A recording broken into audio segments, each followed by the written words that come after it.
bii ñu dëgmal mu nekk un dialogue sincère. jërëjëf Issa. ak des textes yoo xam ne ça sera applicable. absolument parce que dialogue waxtaan je pense que ni ci forme bu mu mënti doon ak contexte bu mu mënti doon dañu koy rafetlu ndax Sénégal dëkku dialogue la. am na ay instances de dialogue permanent l'Assemblée nationale la presse yeneen ak yeneen yoo xamante ne on est en dialogue permanent parce que loolu suñu taarix la bokk. jégle suñuy problème sous l'arbre à palabre mais Abdoulaye dafa souligner lu am solo mooy li ñu wax fii yëpp tuddee ko un code consensuel. danoo dem dialogue en 1992 ki dirigeait woon les travaux du dialogue Feu Kéba Mbaye moom moo njëkk a démissionné après l'élection. Ouais. Et un juge constitutionnel a été tué. lan nga fay déggee qu'un consensus de la classe politique ne garantit pas la stabilité politique. Le consensus de la classe politique bi ñu amoon en 1992 93 nga dem élection ñu contesté élection bi ki jiite woon travaux code consensuel ba démissionné vice-président conseil constitutionnel ñu rey ko loolu mësut am ci histoire politique alors que ce code-là on a dit que c'était consensuel. Donc consensus de la classe politique ne garantit pas la stabilité politique. Donc man j'ai un problème d'ordre sémantique. Ouais. On parle de système politique ou de système électoral parce que ñaari bokkul te même terme de référence yi je vois que c'est plus accentué sur le système électoral. Ouais. te système électoral Sénégal ci ñaari aspect parce que élection le processus électoral la ak le scrutin au Sénégal amul problème mooy li ñu wax léegi lu coow bari jour vote ba moom gars yi dañuy voté ci fulla ak fayda balaa 23h minuit nga xam ki gagné donc le scrutin au Sénégal n'a pas de problème. heure bi 2024 waaw parce que fa nga jubilé fekk na carte gi jeex na te loolu je pense que ni viabilité suñu système électoral kon processus bi moo am problème mais processus bi tamit ci biir processus bi foog nga identifier ci ñetti facteurs le facteur matériel yu bëri réglé nañ ko avec le code consensuel isoloir 21 ans la woon andi 18 ans encre indélébile et cetera mais il y a le facteur textuel qui n'a jamais posé problème nous on exagère parfois ci pathologie yi ñu koy imputer au texte nos textes sont bons problème facteur majeur bi c'est le facteur personnel nit ki Sénégal problème nit la am en vérité opposants yi ñu fi éliminer ci élection yëpp benn mot la article L57 du code électoral le mot électeur tout Sénégalais bi ñu dugalee électeur quand tu perds la qualité d'électeur da ngay perdre la qualité de candidat or li lay perdre loo sa qualité électeur dafa yomb 6 mois sur 6 nga perdre ko qualité électeur donc qualité électeur boobu nga yóbbaale ko ci dootoo mënati doon candidat alors que loolu Macky Sall moo ko def ay ñoñam ay opposants bu ñu wër-wërloo maanaam nit ki moom moo xool ne tey Khalifa Sall du bokk tey Karim Wade du bokk mu éliminer leen ci même disposition boobu suba ñaar ñooñu noonu amatuñ dayoog sonal ko mu boolewaat leen jël ki ko mën a sonal ne ko doo bokk lii moo xew kon donc le problème c'est moins un problème de texte ni d'institution mais ay problème mu nit la donc kon nit yooyu noonu pour man actuellement moo tax ma wax problématique yi ñuy wax ni yëpp mais ñoom Adjuma Sow dañoo dem élection proposer Sénégalais loolu dialogue la dialogue ban moo gën 3 semaines nga def ko campagne di wax ak Sénégalais dimanche bi candidat yu noppi Sénégalais yu wax mais ci loolu noonu am na proposition yu bëri yu nekk fii nii nekkaale ci terme de référence yi mais am nañ ci ay proposition wax nañ ko demal ci livre solution wu Ousmane Sonko il parle même de démocratie participative au fond le système électoral le processus lu ci nekk mu andil la solution comme ça s'appelle solution su dee nag ki nga xamante ne pour nga joxe ji ko invitation da ngay wër siège am ndax xam amul siège kooku moo war a ñëw ñu war a mën a wutiwaat consensus bi nga xamante ne ça ne garantit pas comme ni ma la ko waxee woon la stabilité mais mënuñ ko trouver 2016 la ñu institué le 28 mai journée du dialogue donc kon boobu ak léegi def nañ ci 9 élection bii mujj bii nii législative il y a eu des blessés bi ko topp il y a eu des morts et malgré ça tout ça sous le contrôle du code consensuel finalement qu'est-ce que ça a servi les dialogues si on n'a pas des hommes politiques yoo xamante ne ils peuvent se hisser à la hauteur de nos institutions Issa am na ci commission de réforme des institutions j'avais dit que c'était sans objet parce que on a des institutions fortes ce sont les hommes parce que dafa mel ni rek nga ne ma ndax paaka baax na wala baaxul day rey nit day fees xar tamit li muy valoir mooy nit ku ko yore li muy valoir les institutions ne valent que ce que valent les hommes qui les incarnent les institutions ne sont inanimées elles sont sans âme alors donc tey jii nii c'est la classe politique sénégalaise la population le peuple ñu war a hisser wu à la hauteur non seulement du peuple parce que peuple bi ñoom bu voté jotee dinañ ko def mais ñoom ñooy xeex ñoom ñooy reye aussi ñoom ñooy reyante mais classe politique bi tamit ñu doyee mët li nga xamante ne moom lañ leen institué parce que texte alxuraan sax gars yi dañuy discuter alxuraan sax gars yi dañuy interpréter kon lépp lu ñu mën a dialoguer waat mul ko teg ko suñu amul ay dirigeants patriotes yu bëgg seen réew ay dirigeants yu am seen responsabilité ça ne va servir à rien du tout parce que fépp fu lu texte baax Ablaye mu ngi koy wax faaw jaar mu am benn porox ndoll boo xamante ne mais chaque jour da ngay dem tribunal da ngay gis dossier teg nii avocat bi wax nga ne moo nekk ci dëgg keneen waxat nga ne moo nekk ci dëgg parce que interprétation rek la kon nit ñi la ñu war a tëgg te bàyyi dialogue yu dul jeex pour man dialogue bii nii bu 28 pour man du urgence du priorité. du urgence la wax ànduma seen côté boobu urgence mi ngi nii parce que xam naa ne am nañu bëri ci seetaan ñoo xam ne gisuñu ko déjà muy démocratie liberté et droits humains beneen deuxième point bi muy processus électoral troisième point bi muy réforme institutionnelle et organe de gestion des élections muy ay points yoo xam ne yu am solo la ci par rapport ak liñ ci tënk mais ban gage la nit ñi mën a am par rapport ak changement yi nga xam ne moom la ñuy xaar ndax joxe ngeen même ay résultats attendus yoo xam ne nit ñi loolu lañ war a xaar ci dialogue bi mais lan mooy nekk sunu gage ñun ñi nga xam ne Sénégalais lañ ba yii doon xew des fois du amaat. waaw ndax lu ci bari lu ñuy tiit ci wàllum politique mooy yéen yi ngeen di defante ci seen biir côté galgalanteeg bu élection di jub si ñenn ñi ñu fexe ba duñ bokk parrainage bi ñu ne ab tame lay doon boo xam ne ñiñ bëgg ñooy jàll ñeneen ñi des ñu fexe ba téye leen te pourtant biñ ko doon def xeex nañ ko fa sonn. waaw am nga Isa li nga wax yëpp. dafay gën a justifier waat dialogue bi parce que ci say biir yi wax. ba léegi da ngay gis ne am na li may woowee les points critiques ñoo ngi fi ba léegi. réglé guñ ko parrainage. le parrainage inscription ci liste électorale yi bulletin bi et cetera. les primo-votants pour ma ñëwaat ci sa question bi. gage bu njëkk bi ci li nga xam ne ci la ñu jëm mooy le leadership politique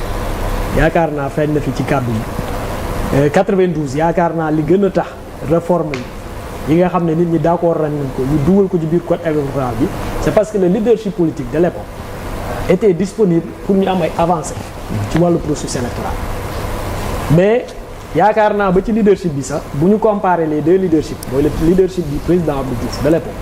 et le leadership du président Bassirou Diomaye Diakhar Faye da ngay gis ne ba léegi am na différence bu ndaw en faveur du président Bassirou Diomaye Diakhar Faye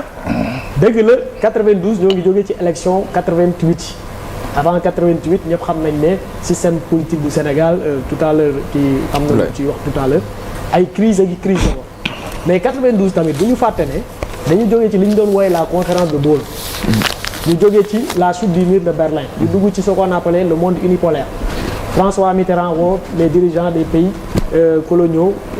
d'Afrique mu ne leen démocratiser vous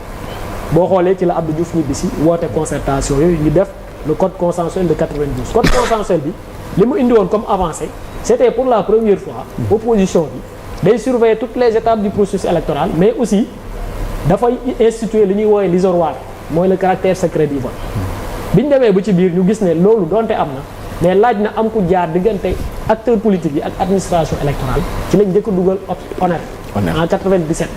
mais bi ñu demee ba ci biir ñu gis ne ONEL ay pouvoir am bëriwul 2005 ñu dugal Sénat bi ñuy dugal Sénat tamit c'est parce que y avait le leadership du président Abdoulaye Wade dama ciy ñëwaat le leadership politique parce que en 2018 xaw ma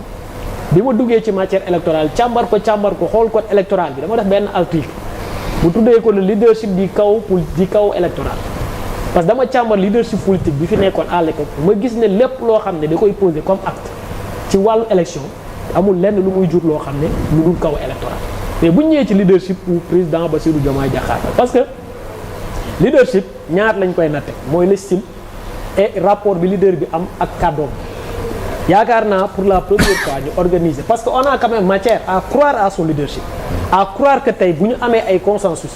yu tukkee ci dialogue bi que dinañ ko répercuter ci code électoral. am na lu mu fi waxoon de bi ñu koy interroger par rapport ak le premier ministre Ousmane Sonko. am na lu mu fi waxoon par rapport ak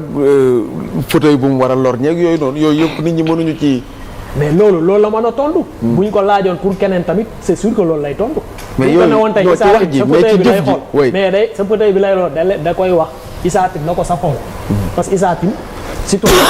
jouissant de ses droits civiques et politiques il est légitimement fondé à aspirer à être président de la République. Donc c'est pas en fonction parce que premier ministre la ñuy wax wala Issa Tine la ñuy wax wala déet mais loolu noonu dans une démocratie normale qui marche un président de la République warul mën a bañ que nit ñi également di aspirer à le remplacer. Donc loolu contexte boobu noonu amul lenn lu ci politique moom. pour ma ñëwaat ci leadership politique am. yaakaar naa pour la première fois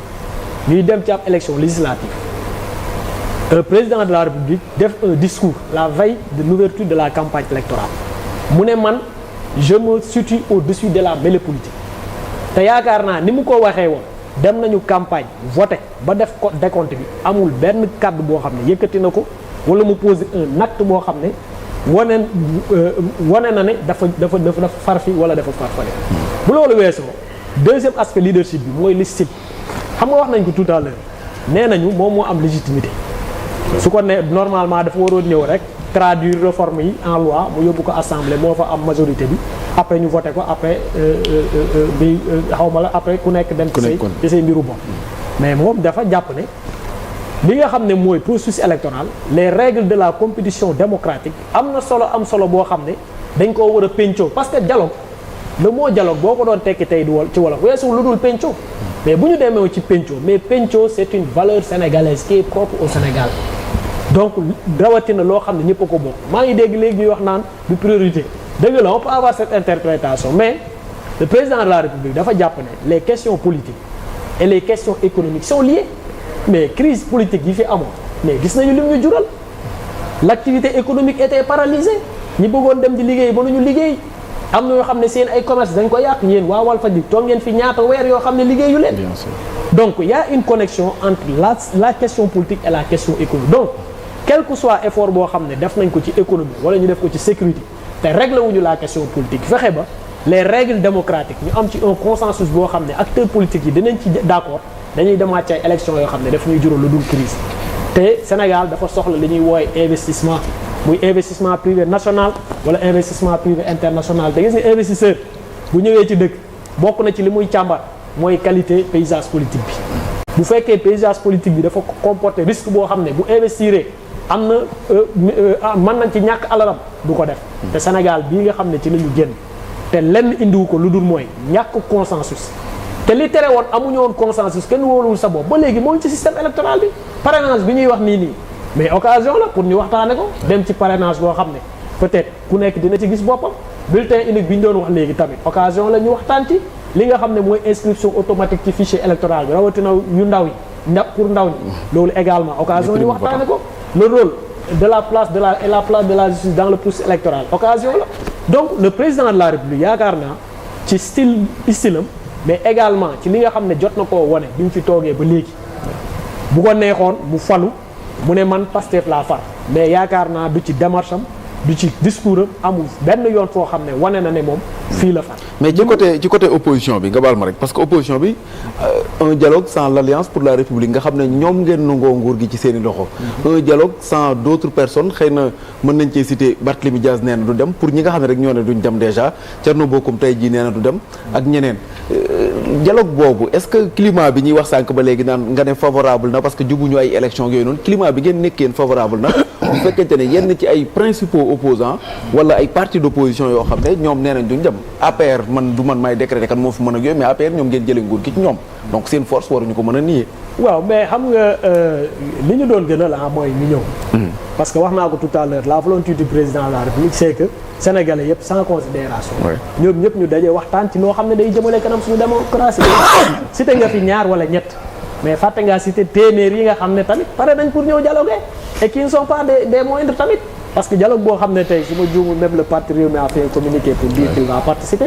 mais société civile bii nii ñoom rek bu ñu ñëwee ci li nga xam ne produire nañ ko ci question électorale ci wàllu expertise et cetera mais bu ñu wax acteurs politiques yi rek mais nous avons invité tous les syndicats de ce pays tous les centrales syndicats représentatifs invité nañ kilifa diine yi invité nañ kilifa aada yi parce que président de la République dafa jàpp également comme ni mu ko waxee léegi ci économie les questions politiques dafa dépasser les seuls acteurs politiques dafa di loo xam ne ça concerne tous les Sénégalais. kon da ngeen am parce que bu langue politique bi amee problème Sénégal dafay am problème mais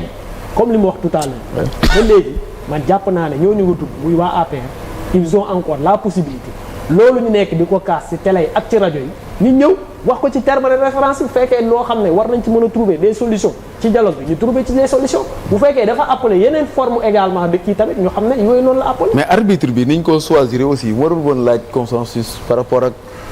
waxtaan beeg yooyu noonu ndax dañoo xëy ñu ne président tànn na docteur Cheikh Gueye bu CUDIS est-ce que loolu aussi bon warul woon gën a mën a tegu ci table ji. waaw mais xam nga loolu bu fekkoon dafa am ñu ko contesté. mën nañ cee wax mais yaakaar naa Cheikh Gueye képp ku ko yàgg suivre xam nga ne mosul takk fenn ci wàllu politique. bien sûr c'est un acteur de la société civile ñëpp xam ko ci ANDA mu nekk fa plus d'une vingtaine d'années wala une trentaine d'années mu nekk ci ay réseau de la société civile yu bëri yoo xam ne mu am posture boo xam ne quand même ñëpp am nañ yaakaar ci moom parce que tamit dafa am loo xam ne dafa bees ci mbir mi. dialogue politique yi fi doon passé mais yooyu bu ñu tànnoon ñi nga xam ne ñoom ñoo doon diriger dialogue bi mais le jour du dialogue lañ leen doon gis tout à l'heure ci kàddu yu doyen ñi wax na la ne ñoom te yaakaar naa loolu bu ñu ko defee déggoo nañ ci ak Cheikh dem nañu gis ñi nga xam ne dañu ne duñu ñëw pour ñu waxtaan ak ñoom xool naka la ñuy fexe ba indi leen donc yaakaar naa aussi bien moom ci parcours am mooy le docteur Cheikh Gueye mais également ci li nga xam ne commencé na ko poser ci acte mooy waxtaan ak kilifa diine yi dem gis ñi nga xam ne mooy acteur politique yi te ñu am ay réserve waxtaan ak ñoom pour convaincre leen loolu yaakaar naa buñ sukkandikoo mën nañu wax ne c'est un très bon choix le président may wax nag ne loolu ñuy wax naan consultation man de nemmeewuma ko ci dialogue yi nga xam ne ci lañu weesu mooy ci ki nga xam ne mooy diriger dialogue li ma doon gis mooy dañuy ñëw tànn très souvent c'est le président de la République qui décide mooy jël décret mu ne diw ak diw laa tànn pour ñu composer li nga xam ne moom mooy entité bi war a piloter dialogue yi te loolu la président de la République bi nga xam ne mu nga fi toog également ci démarche boobu la. Djibril Gningue pour mën a avancer par rapport ak dialogue bi société civile ngeen yàgg ngeen di fekk ay dialogue